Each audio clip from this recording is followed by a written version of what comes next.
Hello, everyone. My name is Christopher Nappy, and I would like to spend a couple minutes talking to you about Agile Project Management at Geico.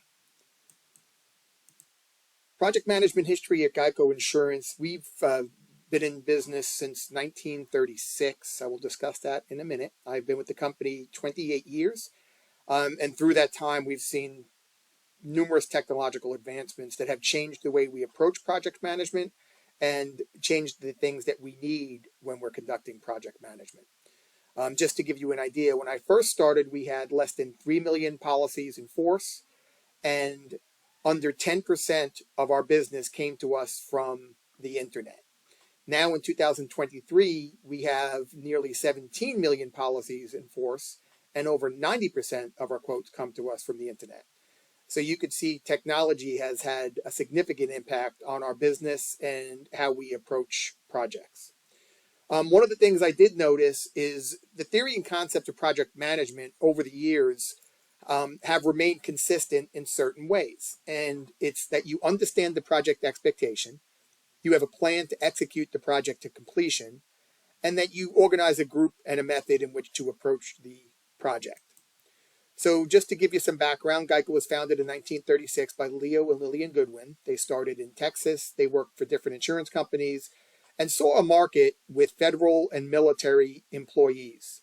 That's why they initially started as Government Employees Insurance Company. And the reason they chose these type of people was that when you have a military member or a federal employee, you essentially know where they live, how they drive. You could make a lot of assumptions that will help you understand what the risk factors are with that type of group. And that's very important when you're selling insurance and establishing premium for the insurance. In 1951, Warren Buffett purchased his first Geico stock, made a visit to DC, was impressed with his conversation with the president, decided to invest. And then in 1996, Geico became a fully owned subsidiary of Berkshire Hathaway, which we remain to this day. And currently, like we had discussed previously, we are the third largest private passenger auto company in the U.S. and now have nearly 17 million policies in force. We've used a number of different project management techniques over the years, starting with total quality management, TQM. TQM is been around since the 1950s. It helps identify defects. It's good for simple projects, but as technology has advanced, it's not as advanced as we need to use for project management now. We had a system called an IQ system, Ideas for Quality, where we got ideas from our associates. They'd be able to submit the ideas. We had teams called quality improvement teams that would review the ideas for quality submitted by associates and either implement the ideas, or we'd be able to let them know what additional information we needed to review before we were able to put the practice into effect. Lean Six Sigma has been very significant at Geico.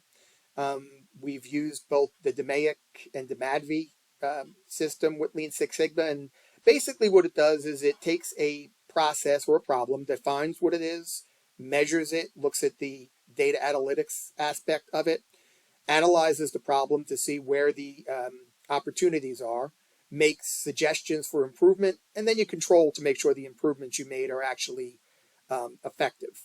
DMADV is the same, except at the end, instead of approve and control, you design a system to improve your process and then verify that the design is effective. What would happen is these teams would get together, led by a black belt, Six Sigma black belt. We utilized corporate toll gates where information was presented, and then the organization would give the green light, said, yes, we're happy with the presentation, we think that it could go forward, or no, that we need to do more work and you're going to have to come back and define the project again. So you could see that would cause a little bit of a logjam and wouldn't allow you to get changes implemented as quickly as we would like to. And recently we've moved into Agile Project Management because we have a lot more systems, programming, technological processes that we're working through that need us to deliver changes a lot more frequently. So currently we use project management to improve our systems and processes as cost control is at the forefront of everything we do. The only way we can stay competitive and keep our rates competitive is if we keep our costs down. We utilize something called product journey, and we start with a vendor and a product and integrate our needs into the system. So we have a system that we purchased called Salesforce, company called Salesforce, which a lot of us may be familiar with, that we're utilizing for our customer chat system. And then we're integrating our needs into the Salesforce system.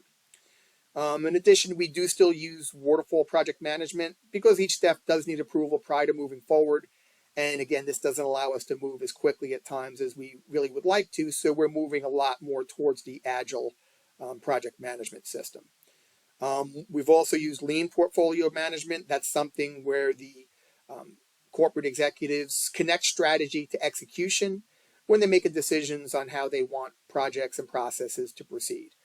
And again, we're moving towards Agile and away from waterfall as more of our projects focus on technology and programming. So just a quick assessment is we, as all organizations, need to evolve and change regarding customer expectations. TQM is from the 50s, about removing defects and improving quality, and isn't as thorough as we need it to be for our current needs. Lean Six Sigma, it's, comes from our headquarters. There are subject matter experts. Its strength is it's highly structured, allows you to keep track of your project, but it is process driven. And unfortunately, it's not as customer centric as it needs to be. It's not scalable. It doesn't allow us to grow at the rate necessary to meet demand.